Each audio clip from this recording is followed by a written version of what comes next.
Hello. നമ്മുടെ നാട്ടിലെ കോഴിക്കോടൻ അലുവ പോലെ രാമശ്ശേരി ഇഡലി പോലെ മാലദ്വീപ്സിലെ കുൽദുഫുഷി എന്ന ഒരു പ്രത്യേക ദ്വീപിൽ മാത്രം കണ്ടുവരുന്ന ഒരു തനതായ പലഹാരമാണ് ഹാലുഫോളി. ഫോളി ഉണ്ടാക്കുന്നത് വെള്ളവും അരിയും പഞ്ചസാരയും മുട്ടയും വെളിച്ചെണ്ണയും ചേർത്താണ്. ഓവർനൈറ്റ് വെള്ളത്തിൽ കുതിർത്ത് വെച്ച അരി നന്നായി പൊടിച്ചെടുക്കുന്നു.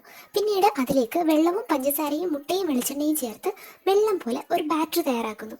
നമ്മുടെ നാട്ടിലെ അപ്പച്ചട്ടിയുടെ സാദൃശ്യമുള്ള ഒരു വലിയ പാത്രത്തിൽ കോരിയൊഴിച്ച് ചുറ്റിച്ചെടുത്ത് പേപ്പർ പോലെ നേർത്ത പലഹാരമാണ് ഈ ഹാലുഫോളി എന്ന് പറയുന്നത്.